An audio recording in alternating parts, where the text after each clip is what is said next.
So this is going to be another television show review. This one's called The Avengers 1962, which is ranked as number 20 all-time cult television show. So as far as top television shows go, this one's number 20 according to some list that I never heard of. I love this show. I give it 5 out of 5 stars. The older black and white episodes, the ones that survived anyway, from the early 60s are the best ones in my opinion. Even better than Emma Peel episodes. I love Honor Blackman, not because she's a feminist per se. She can, but she can kick some men's ass with their karate moves, which is great. I mean, I love how she can defend herself. I wish more women were like that. Anyways, yeah, this disc was like sitting on my Netflix queue for God knows 4 years, I guess, because like Dark Shadows, you try to on the Netflix queue, try to group them together all at the top, but some of them end up on your safe queue and they somehow manage to wiggle their way up later on, as was the case with the Avengers. So I started watching back in 2012, I think. It was the first time that I actually saw these. The older ones, the black and white ones from 62, 61, I guess. I guess the ones from 61 are with Ian Hendry. But he decided to do a movie career, which wasn't very successful, unless you count Roman Polanski's Repulsion.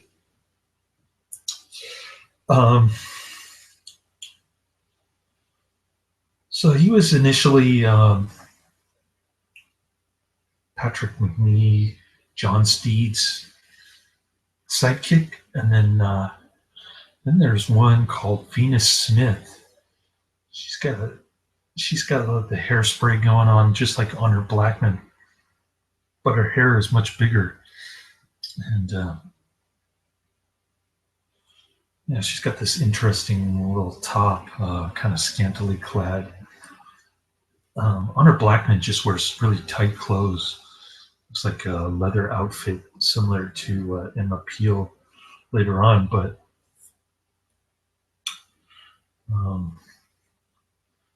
I didn't know Kathy Gale was an anthropologist. And we learned that Venus Smith is a singer. So they have all these alter egos kind of stuff. And like I said, the older black and white ones are more interesting. They have that kind of film noir feel, similar to the early Adventures of Superman episodes from about a decade earlier. So I like these better than the older ones, especially that ridiculous-looking 18-year-old in the wig, the Canadian girl. I don't even remember her name, but yeah, she was in some really good, really well-written episodes, but she was kind of miscast as Diana Rigg's replacement. I guess they just wanted to get somebody super young from Canada. I don't know what they were thinking, but I guess they figured image is everything. Because she's not a good actress. Let's just put it that way. So pretty cool. There's a guy from Dr. Phibes in Mission to Montreal. I recognize him. And then the Mauritius Penny from 1962 also was not only Honor Blackman's debut, but it was also Terrance Dick's first first job as a co-writer. So pretty cool. Terrance Dick was, of course, writing for Doctor Who later on in the late 60s, early 70s, when that crazy woman, Mary Whitehouse, was complaining it was too violent and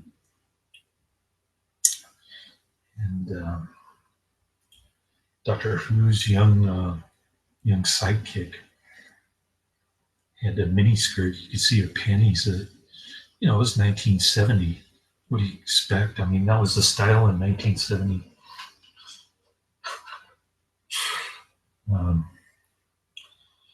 Well, she was kind of ridiculous. I forget her name, but I used to have a crush on her. When I was a teenager, I'd stay up late and watch her running around with the Doctor in the TARDIS, showing her panties and stuff.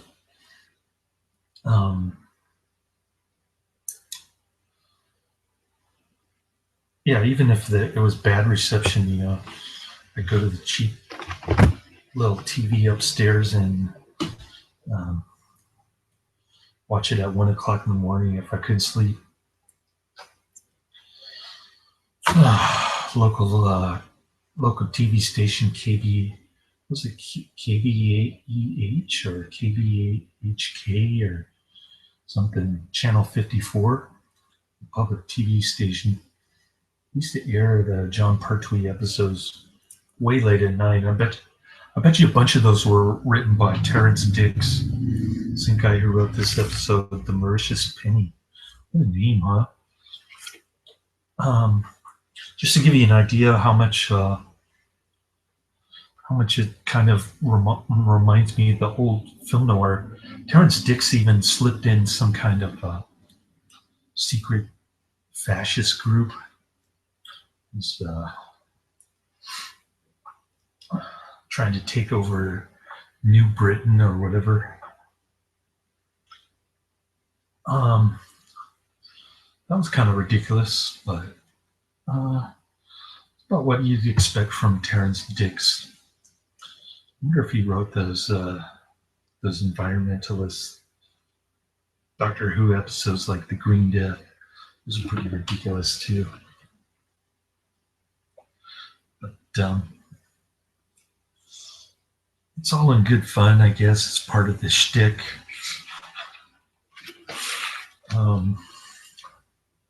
So there's that. Yeah, I love John Macnee. He was also in. He was in a horror movie. I forget the name of it back in the 80s, but I guess he was a nudist.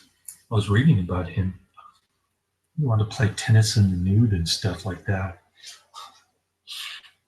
Might hurt your feet though without any tennis shoes.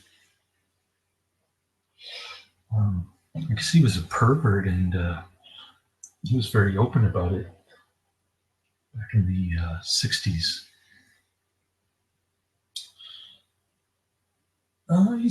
He's in pretty good shape, so I guess he can show off his body, although he smokes cigarettes a lot in this one. Not only him, but Honor Blackman and all the women characters pretty much smoke cigarettes. In fact, one of the passwords or the one of the codes the spies use is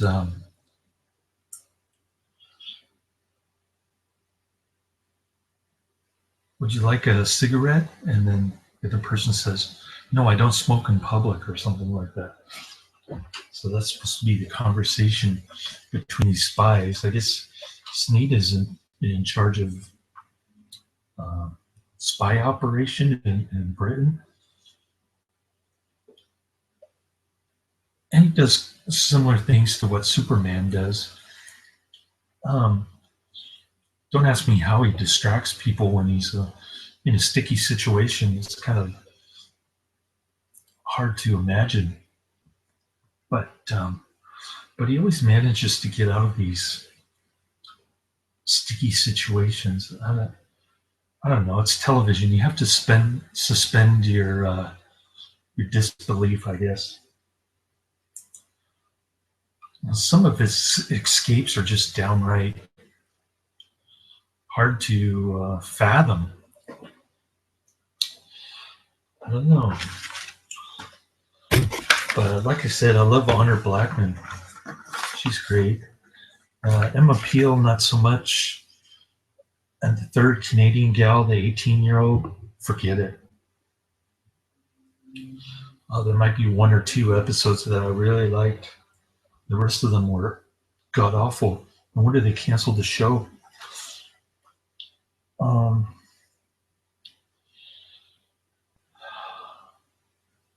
So yeah, I guess there are 14 lost episodes from season 2. I just watched 3 of them. I don't know how they can be lost if they're on DVD. Well, I guess season 1, 14 of them are on audio. You can get it from Big Finish Productions or something like that.